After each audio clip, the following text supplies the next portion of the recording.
ಅದೇ ಗ್ರೆಜ್ಜಿನ ನನ್ನ ಮಗನಿಗೆ ಹೊಡೆದ್ರೆಂಬ ಗ್ರೆಜ್ಜಿನಿದವಳು 1 ವರ್ಷದಿಂದ ಆ ಇನ್ಸ್ಪೆಕ್ಟರಿಗೆ ಇಲ್ಲ ಸಲ್ಲದ ಆರೋಪಗಳನ್ನು ಮಾಡಿಕೊಂಡು 1 ವರ್ಷದಿಂದ ಅವರನ್ನು ಅಧಿಕಾರದಿಂದ ಕೆಳಗೆ ಇಳಿಸಬೇಕಂತ ಹಠದಿಂದ ಅವಳು ಹೀಗೆಲ್ಲ ಮಾಡ್ತಿದ್ದಾಳೆ. ಇದು ನಿಜವಾಗಿ ಸುಳ್ಳು. ಕಾಮುಕನ ರೋಡು ಯೂಸ್ ಮಾಡೋದು ತಪ್ಪಾಗುತ್ತೆ. ಅವರೇನು ಬೆಟ್ಲೆ ಕಳಿಸಿದಾರ ಹೇಳಿ, ಬೆಟ್ಲೆ ಕಳಿಸಿದಾರ ಒಂದು ಇಕ್ಸು ಜೊತೆ ಇದ್ದಾರಾ? ನಿನ್ನೆ ನಡೆದಂಥ ಪೊಲೀಸ್ ಇನ್ಸ್ಪೆಕ್ಟರ್ ಸಂದೇಶದಲ್ಲಿ ಇದು ಮಾಡಿದ ವ್ಯಕ್ತಿ ಬೇರೆ ಯಾರೂ ಅಲ್ಲ, ನನ್ನ ಸ್ವಂತ ಸಹೋದರಿಯಾದ ಸುಮತಿ ನಾಯ್ಕ. ಇವರ ನಡವಳಿಕೆ ಸರಿಯೇನಿಲ್ಲ. ಇವಳು ನಮ್ಮ ಮರ್ಯಾದೆ ತೆಗಿತಾ ಬರ್ತಾ ಇದ್ದಾಳೆ. ಸಮಾಜದಲ್ಲಿ ಬದುಕಲು ನನಗೆ ತುಂಬ ಕಷ್ಟವಾಗುತ್ತಿದೆ. ಈ ಸಂದೇಶದ ವಿರುದ್ಧ ಇವಳು ಸುಳ್ಳು ಆರೋಪಗಳನ್ನು ಮಾಡುತ್ತಿರುವುದು ನಿಜವಾಗಿ ಇದು ಸುಳ್ಳಾಗಿದೆ. ಇವಳು ಮಡಿವಾಳ ಪೊಲೀಸ್ ಠಾಣೆಯಲ್ಲಿ ಒಂದು ಕೇಸ್ ದಾಖಲಾಗಿದೆ. ವೇಶ್ಯಾವಾಟಿಕೆ ದಂಧೆಯಲ್ಲಿ ಇವಳು ಸಿಕ್ಕಾಕೊಂಡಿದ್ದಾಳೆ. ದಾಖಲೆ ಕೂಡ ನನ್ನಲ್ಲಿ ಇದೆ.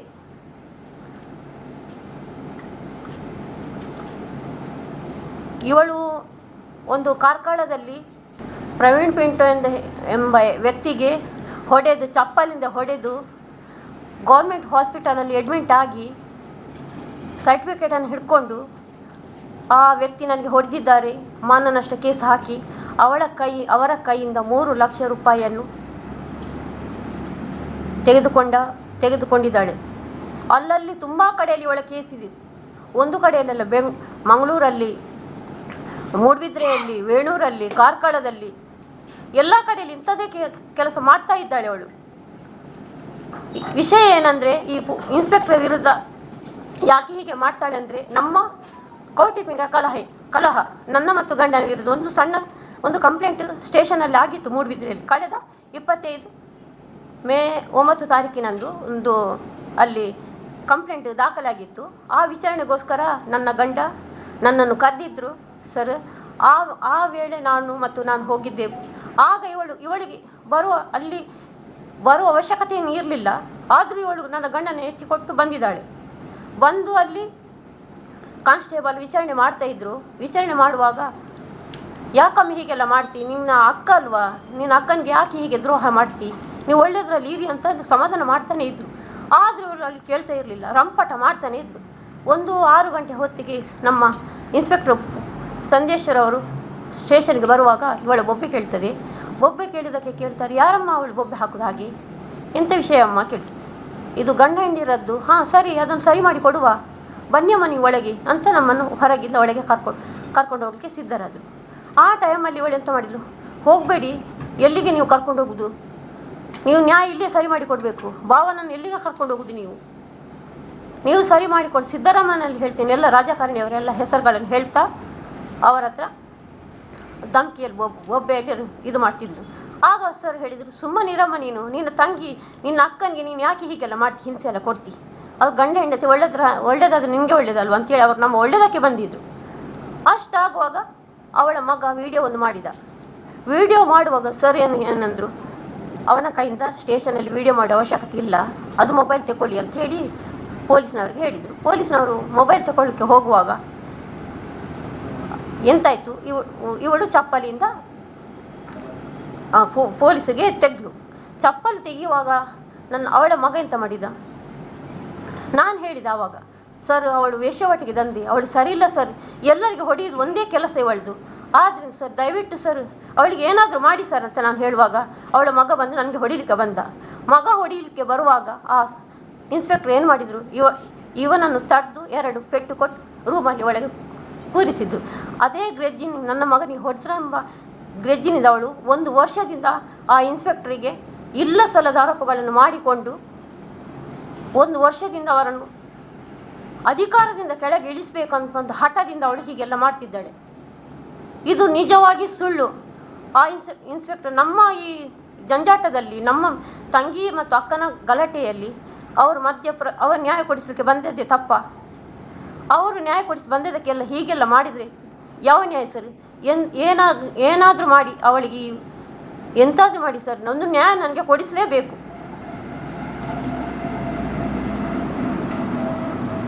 ಅಲ್ಲದೆ ನಮ್ಮ ಕೊಕ್ರಾಡಿಯಲ್ಲಿ 3-4 ಎಕರೆ ಜಾಗ ಇದೆ, ಅದನ್ನು ಸಹ ಇವಳು ನನ್ನ ಅಮ್ಮನಿಗೆ ಬುದ್ಧಿ ಕೆಡಿಸಿ ನಾವು 3 ಮಕ್ಕಳು ನಮಗೆ ಗೊತ್ತಾಗದ ಹಾಗೆ ಆ ಜಾಗವನ್ನು ಕೂಡ ಅವಳ ಹೆಸರಿಗೆ ಮಾಡಿಕೊಂಡಿದ್ದಾಳೆ.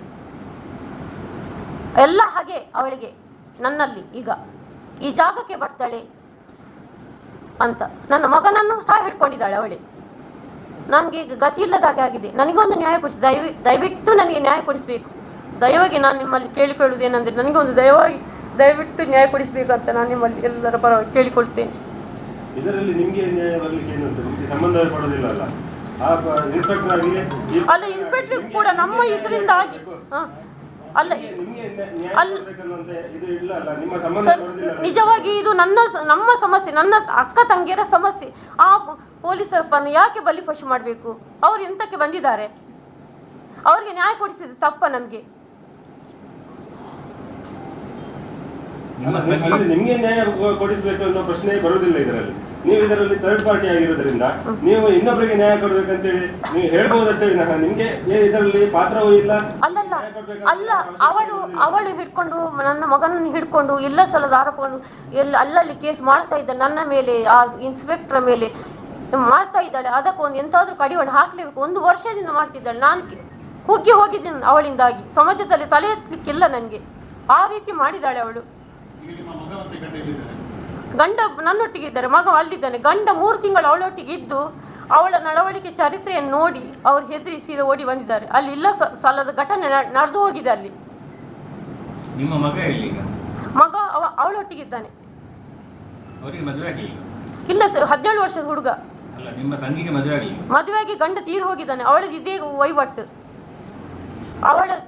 ಅವಳು ಜಾಗದಲ್ಲಿ ಗಂಧದ ಮರ ಇಟ್ಟಿದ್ದಾಳೆ. ಒಂದು 75 ಲಕ್ಷದ ಮನೆ ಕಟ್ಟಿದ್ದಾಳೆ. ಅದು ಅವಳಿಗೆ ನಿಜವಾಗಿ ಸ್ವಂತ ಕೆಲಸ ಏನಿಲ್ಲ. ಅವಳು ಎಲ್ಲಿಂದ ಹಣ ಬರ್ತದೆ ಎಲ್ಲ ವಿಚಾರಣೆ ಮಾಡಬೇಕು. ಸ್ವಂತ ಉದ್ಯೋಗ ಅಂತ ಏನಿಲ್ಲ ಅವಳಿಗೆ. ತೀರಿ ಹೋಗಿ ಒಂದು 3 ವರ್ಷ 4 ವರ್ಷ ಆಗ್ತಾ ಬಂತು. ಅವನು 1 ವರ್ಷದಿಂದ ಅಲ್ಲಿ ಇದ್ದಾನೆ.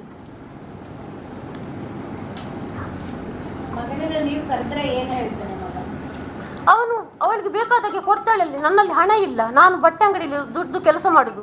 ನನಗೊಂದು 10-12 ಸಾವಿರ ಸಂಬಳ ಬರ್ತದೆ. ಹೌದು, ಮಗನನ್ನು ಕರ್ಕೊಂಡು ಬರ್ಲಿಕ್ಕೆ ಮಗ ಕೇಳಲಿಲ್ಲಲ್ಲ, ಬರುದಿಲ್ಲ ಅಂತೇಳಿ. ಇವಳು ಹೋಗ್ಲಿಕ್ಕೆ ಬಿಡ್ಲಿಲ್ಲಲ್ಲ ಮೇಡಮ್. ಏನು ಮಾಡುದು? ಇವರಿಗೆ ಹೇಳ್ಕೊಂಡು ಬರುವಷ್ಟು ಇವರಿಗೆ ಧೈರ್ಯ ಇಲ್ಲ. ಅಂದರೆ ಅವರು ಹುಷಾರಿಲ್ಲದ ಹಾಗೆ ಆಗಿದ್ದಾರೆ. ಒಂದು ಸೈಡ್ ಹೋಗಿತ್ತು ಅವರಿಗೆ ಕಳೆದ 24 ಇಸ್ವಿ ಡಿಸೆಂಬರಲ್ಲಿ.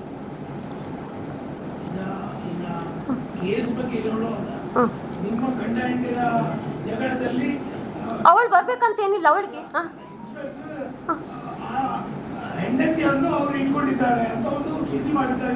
ಹೌದು, ಅದು ಹೌದೇ. ಅವಳು 3-4 ತಿಂಗಳ ತನಕ ಅಲ್ಲೇ ಇದ್ರು. ಬಿಡ್ಲಿಲ್ಲ ಅವಳು ಹೋಗ್ಲಿಕ್ಕೆ ಬರ್ಲಿಕ್ಕೆ ನನ್ನ ಗಂಡನ್ಗೆ. ಇನ್ಸ್ಪೆಕ್ಟರ್ ಬಗ್ಗೆ ಅಪವಾದ ಸರ್. ನನ್ನ ಮೇಲೆ, ನನ್ನ ಕೇಸಿಗೆ ಅವರು ಇದು ಮಾಡಿದ್ದಾರೆ. ಏನು ಅವರಲ್ಲಿ ಇದು ತನಿಖೆ ಮಾಡ್ತಾ ಇದ್ದಾರೆ. ಅದಕ್ಕೋಸ್ಕರ ಅವರ ಮೇಲೆ ಹಾಗೆ ಅವರನ್ನು ಕೆಳಗಿಳಿಸ್ಬೇಕಂತೇಳಿ ಅಷ್ಟೇ, ಮತ್ತೇನಿಲ್ಲ. ಅವರು ಏನು ಮಾಡಿಲ್ಲ, ಒಳ್ಳೆ ಮನುಷ್ಯರೇ ಅವರು. ಆ ಅಪವಾದ ಸುಳ್ಳು. ಅವರು ಏನು ಮಾಡಿಲ್ಲ. ಅವರು ನಮಗೆ ನ್ಯಾಯ ಕೊಡಿಸಿದ ತಪ್ಪ. ಅಂದ್ರೆ ನಿಮ್ಗೆ ಹೇಳುವಂತದ್ದು ನಿಮ್ಮ ಪ್ರಕರಣದಲ್ಲಿ ಅವರು ಯಾವ ರೀತಿ ವರ್ತಿಸಲಿಲ್ಲ ಅಂತ. ಇಲ್ಲ, ನೀವು ಏನು ಮಾಡಲಿಲ್ಲ ಅಂತ ನೀವು ಯಾವ ಆಧಾರದಲ್ಲಿ ಹೇಳ್ತೀರಿ? ನಿಮ್ಮ ಹತ್ರ ಏನ್ ಸಾಕ್ಷ್ಯ ಇದೆ? ಮತ್ತೆ ನೀವು ಈ ಪ್ರಕರಣದಲ್ಲಿ ಇನ್ಸ್ಪೆಕ್ಟರ್ ಪರವಾಗಿ ನೀವು ಇಷ್ಟು ವಾದ ಮಾಡ್ಬೇಕಾದ್ರೆ ನಿಮ್ಗೆ ಇದರಿಂದ ಏನು ಉಪಯೋಗ? ಅಲ್ಲ, ನಾನು ಕೇಳ್ತಾ ಇರೋದು ನೀವು ಏನು ಮಾಡಲಿಲ್ಲ ಅಂತ ನಿಮ್ಮ ಹತ್ರ ಏನ್ ಸಾಕ್ಷ್ಯ ಇದೆ ಅಂತ ಕೇಳುದು ಅಲ್ವಾ? ನಿಮ್ಮ ಪ್ರಕರಣದಲ್ಲಿ ಆಗ್ಲಿಲ್ಲ, ನನ್ನ ಪ್ರಕರಣದಲ್ಲಿ ಆಗ್ಲಿಲ್ಲ ಅಂತ ಹೇಳ್ಬೋದು.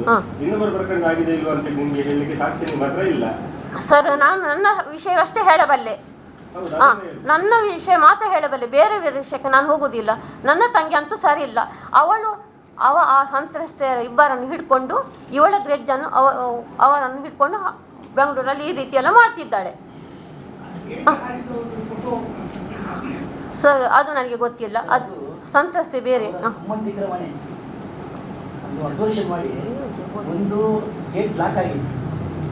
ಗೇಟ್ ಲಾಕ್ ಆದಾಗ ಇವರು ಸಿಟ್ಟಾಗಿ ಅವರು ಹೊರಗಡೆ ಹೋಗಿರ್ತಾರೆ. ಜಂಪ್ ಆಗಿ ಆ ಸಿಟ್ಟಲ್ಲಿ ಕಾರ್ ಹೋಗಿದ್ದಾರೆ. ವಿಡಿಯೋ ನೋಡಿರ್ಬೋದು. ಅದೇ ನೆಕ್ಸ್ಟ್ ವಿಡಿಯೋ ನೋಡಿ, ಸೇಮ್ ಪ್ಲೇಸ್. ಒಂದು ಪುಟ್ಟೆ ಚಿತ್ತರ ಇದೆ, ಒಂದೊಂದು ಪುಟ್ಟೆ ಚಿತ್ತರ ಇದೆ. ಯೂನಿಫಾರ್ಮ್ ಹಾಕ್ಕೊಂಡು ಅವರ ರಿಲೇಟಿವ್ ಮನೆ ಇದೆ ಆ್ಯಕ್ಚುಲಿ. ಆ ಹೆಂಗ್ಸ್ ಮೀಡಿಯಾಗೆ ಬಂದಿಲ್ಲ. ಅವ್ರ ತಂಗಿ ಈ ಕ್ರೈಸ್ತರ ಸಮುದಾಯದಲ್ಲಿ ಕ್ರೈಸ್ತದಲ್ಲಿ ನೋಡಿರ್ಬೋದು, ಏನಾದರೂ ಖುಷಿ ವಿಷಯ ಆದಾಗ, ಸಭೆ ಮದುವೆ ಸಮಾರಂಭ, ಬರ್ತ್ಡೇ ಇದ್ದಾಗ ಈ ಥರ ಕೈ ಇಟ್ಕೊಂಡು ಸ್ವಲ್ಪ ಡ್ಯಾನ್ಸ್ ಆಡೋದಿದೆ. ಅದನ್ನೇ ನಾವು ಧರಿಸಿದ ಇದನ್ನ ಕಂಪೇರ್ ಮಾಡೋದು ತಪ್ಪಾಗುತ್ತೆ. ಕಾಮುಕ ಅನ್ನೋದು ವರ್ಡ್ ಯೂಸ್ ಮಾಡೋದು ತಪ್ಪು. ಆದ್ರೆ ಅದು ಅಡಿಗೆ ಮನೆಯಲ್ಲಿದ್ದ dance. ಹೌದು ಮೇಡಮ್.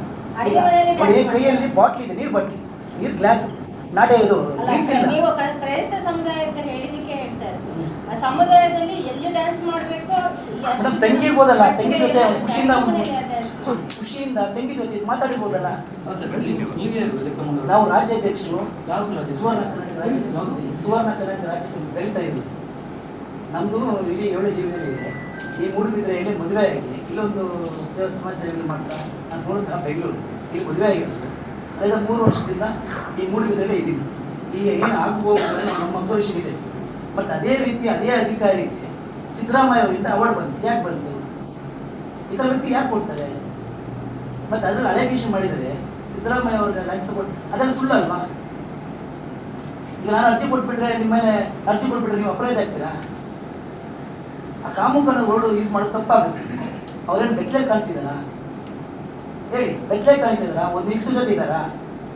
ಪುಟ್ಟೇಜ್ ನಾವು ಸ್ವಲ್ಪ ಅಬ್ಸರ್ವೇಷನ್ ಮಾಡಿ. ಒಂದು ಅಣ್ಣ ತಂಗಿ ಜೊತೆ ಇರ್ಬೋದು, ಅಣ್ಣ ತಂಗಿ ಜೊತೆ ಗಾಡಿಗೆ ಹೋದ್ರೆ ಅದೇ ಮಿಸ್ಅಂಡರ್ಸ್ಟ್ಯಾಂಡಿಂಗ್ ಮಾಡೋಕ್ಕಾಗುತ್ತಾ? ಅವರು ನಿಮಗೆ ಕ್ಲಾರಿಟಿ ಬೇಕಂದ್ರೆ ಮೂಡುಬಿದಿರೆ ಸುತ್ತಮುತ್ತಲ ರೌಂಡ್ ಅಪ್ ಮಾಡಿ ಎಲ್ಲರೂ ಕೇಳಿ ಅವ್ರ ಬಗ್ಗೆ ಕೇಳ್ತಾರೆ. ಕಳೆದ 3 ವರ್ಷದ ಹಿಂದೆ ಈ ಮೂಡುಬಿದಿರೆ ಯಾವ ಥರ ಇತ್ತು, ಯಾವಾಗಲೂ ಗಲಾಟೆ ಇತ್ತು, ದಂಧಗಳು, ಗಾಂಜಾ ಇದು, ಈಗ ಇಷ್ಟು ನೀಟಾಗಿದೆ ಅಂದರೆ ಅದಕ್ಕೆ ಕಾರಣ ಇವರೇ ಅಲ್ವಾ? ಇಂಥ ಅಧಿಕಾರಿ ಬಗ್ಗೆ ಯಾಕೆ ಸುಳ್ಳು ಸುಳ್ಳು ಆರೋಪ ಮಾಡೋದು? ನೀವು ಮೂಡುಬಿದಿರೆಗೆ ಬಂದು 3 ವರ್ಷ ಆಯ್ತು. ನಾನು ಮದುವೆ ಆಗಿ 12 ವರ್ಷ, ಸ್ಟೇ ಆಗಿ 3 ವರ್ಷದಿಂದ ಇಲ್ಲೇ ಸ್ಟೇ ಆಗಿದ್ದೀನಿ. ನೀವು ಬಂದ್ಮೇಲೆ ಚೆನ್ನಾಗಿದೆ ಮೂಡುಬಿದಿರೆ ಅಂತ ಹೇಳಿ. ನಾನು ಬರೋಕ್ಕೆ ಮುಂಚೆ 1 ವರ್ಷ ಮುಂಚೆ ಗಲಾಟೆ ಇತ್ತು. ಗಾಂಜಾ ಇದು, ಹುಡುಗರು ಒಟ್ಟಾಸು, ಗಾಡಿ ರೌಡಿಸಮ್ ಥರ ಇರ್ತೀವಿ. ಇವ್ರು ಬಂದ ನಂತರ ತಕ್ಕ ಮಟ್ಟಿಗೆ ಸ್ವಲ್ಪ ಕಂಟ್ರೋಲ್ ಇದೆ, ಶಿಸ್ತು ಅನ್ನೋದಿದೆ. ನಮ್ಮ ಸುನೀಲ್ ಕುಮಾರ್ ಸರ್ ಥರ ಅವ್ರ ನೇಮದಲ್ಲಿ ಅದೇ ರೀತಿ ಇದೆ. ಯಾವುದೇ ರೀತಿ ಕಾನೂನು ಬಗೆಹರ ಚಟುವಟಿಕೆಗೆ ತುಂಬ ಕಂಟ್ರೋಲ್ ಇದೆ. ಇದಕ್ಕೆ ಮೂಲ ಕಾರಣ ಟಿ.ಜಿ. ಸಂದೇಶ್ ಅವರು. ಸೊ ಇಂಥವ್ರ ಬಗ್ಗೆ ಅಲಿಗೇಷನ್ ಮಾಡೋದು ತುಂಬ ತಪ್ಪಾಗುತ್ತೆ. ಯಾವುದೇ ರೀತಿ ಸಾಕ್ಷಿ ಇಲ್ಲ. ಸಾಕ್ಷಿ ಇರುತ್ತೆ, ಅದಕ್ಕೆ ಇವರು ಇದು ಮಾಡ್ತಾರೆ. ಒಂದು ವೇಳೆ ಇದ್ದಿದ್ರೆ ನಮ್ಮೊಂದು ಅಧಿಕಾರಿಗೆ ಅವ್ರು ಕ್ರಮ ತಗೋಬೋದಿತ್ತಲ್ಲ, ಕಮಿಷನ್ ಸಭೆ ಕ್ರಮ ತಗೋಬೋದಿತ್ತಲ್ಲ. ಕೊಟ್ಟಿದ್ದೀನಿ ಸರ್. ಅದು ನನ್ನ ತಂಗಿಯ ಮೇಲೆ ನಾನು ಕೊಟ್ಟಿದ್ದು ಅಷ್ಟೇ. ಕಂಪ್ಲೇಂಟ್ ಅಂದರೆ ಅದು ಮತ್ತೆ ಕೇಸ್ ಇದು FIR ಮತ್ತೆ ದಾಖಲು ಮಾಡಿದ್ದು. ಫಸ್ಟಿಗೆ ಕೊಡಲಿಲ್ಲ ನಾನು.